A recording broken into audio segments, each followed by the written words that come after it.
Сануу намайг Зул Цэцэг гэдэг. Би Усын тэргүүний үндэсний лаборатори хаан хөтөлбөр сургуулийн 12-р ангид суралцсан. За манай гэр бүл маань 6 гишүүнээс бүрдсэн.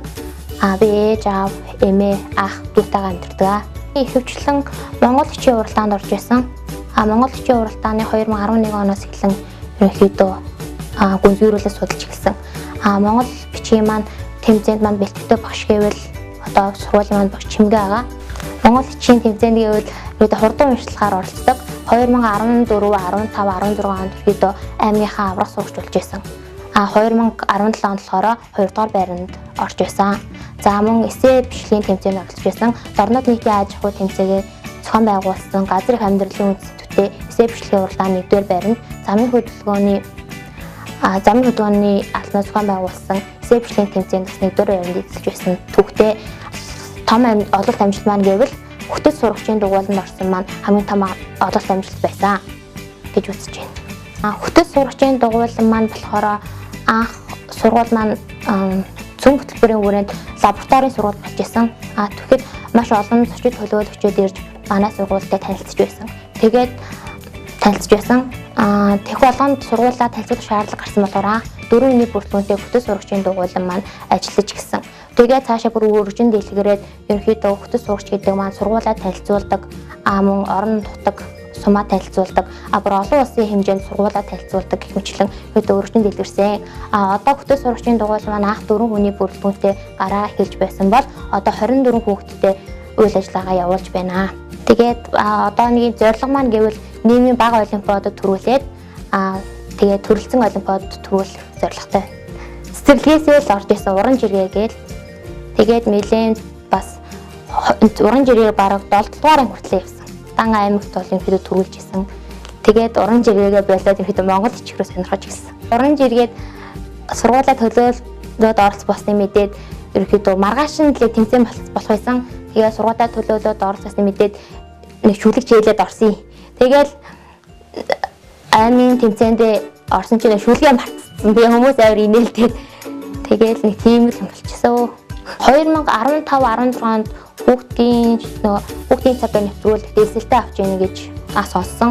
Тэгээ ерөөдөө өөрийгөө бүрэн дайшлаад үзье. Энэ нэвтрүүлэгт бас хөтлөгчөөр орж болох юм аа гэж үзээд ерөөдөө шалгуулад орж байсан.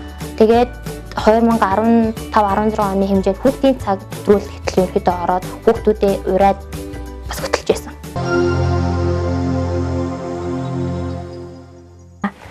Энэ бол ерөөдөө нийтийн аж ахуй зохион байгуулсан газар их амьдралын үндэсгээс идэвхтэй эссе бичлэгийн уралдааны 1-р байранд орсон өргөмжлөл байна. За хоёрт нь болохоор би ерөөдөө 2 жил дараалан аксессэн Америк нэгдсэн улсын ерөөдөө тэтгэлэгтэй ийм сургалтанд хамрагдсан. Тэний маш сертификат авах харагдаж байна. Хоёрт нь бас төгссөн сертификат байна. Гуравт нь бас нэлээд дахиад сертификат байна.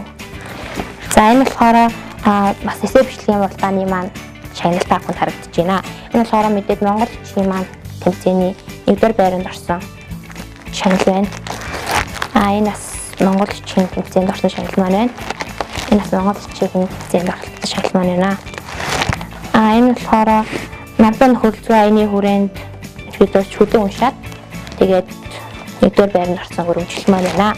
Энэ болохоор англи хэлний аврах сурагч шинэ жилээр болж байсан. Тэгээд сургууль юм аа. Энэ болохоор уран жиргээ тэмцээнд 2 дугаар байранд орж ирсэн хөгжил маань. Энэ болохоор нөгөө бага ангийн маань авиачлаг сурагч болж байсан. Энэ бас авиачлаг сурагч бас уран уншигч төрлөө 1-р байранд орж ирсэн. За бас дуулнаа үе чинь хороогийн самбул ээж гэдэг тэмцээнд бас 1-р байранд орж ирсэн. Дууны тэмцээнд. Бас 2012 онд урлагийн тэргүүний суралцагч болж байсан. Ингээд гант өмөр сайдын маань бас шагнал тавханд харагдаж байна. Бас 1-р ангидаа шилдэг сурагч авч байсан. За энэ бас уран жирийн тэмцээний маань 2 дугаар байрын шагнал байна. Бас үлэм сайн охин гэдэг ийм шагнал авчихсан. Энэ бас уран жирийн тэмцээний маань аймаг тасч. Тэгэхээр урлаг боцлол уран уншлагын тэмцээний маань шагнал. Энэ болохоор шилдэг уран уншигч төрлөөр авчихсан. Бас авиас 2013 он шагнал маань. Энэ болохоор бас уран жиргээ 2013 онд тэрүүн байр авчихсан шагнал. Энэ болохоор би үйлдгийн хаалмагдаад үеийн нөхдөдөө ингээд бүжиг зааж өгсөн гэж бид ийм хүндэн шагнал авч ирсэн. Тэг ингээд урсамжууд маань харагдаж байна өө.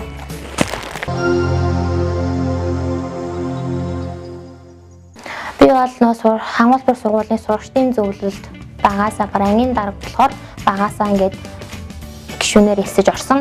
Тэгээд энэ цохой явуулж исэн өдөрлөг гэвэл охтын өдөрлөг хамгийн сэтгэл хоношин үлдсэн өдөрлөг байдаг үр дүнтэй. Энэ охтын өдөрлөг болохоор сургуулийнхаа охтын хэмжээнд ерөөдөө тэмдэглэсэн байдаг. Охтын өдөрлөг маань болохоор охттойгоо одоо амьдчин яриа өрнүүлээд тэгээд охтод ямар асуудал тулгардаг талаар ярилцаад тэгээд хөвгүүдтэй болохоор хөвгүүдээс цагтал аваад охтойгоо уучлаарай баярлалаа гомдоож байсан боловчлаар хэмчлэн ихэдээ цагтал охтуудаа хүргэж өгөөд тэр аяныг өрнүүлж байсан. Тэгээд охтууд маань ярихдаа маш баярлалаа бидэртээ хэсэг зурчлаа ингэж ярилцсан баярлалаа тулгамцсан асуудлыг маань ингээд захирал хүлээн авч ярилцдаг. Тийм учраас ингээд тулгамцсан асуудлыг маань хүргэж байгаад маш баярлалаа гэдэг ихэдээ үр дүнтэй ажил зохион байгуулагдсан. Энэ ажлын хүрээнд болохоор бид нар сургуультай 313 дугаар тоотод охтын им өрөөтэй болж чадсан. Захирал дууламжлаад.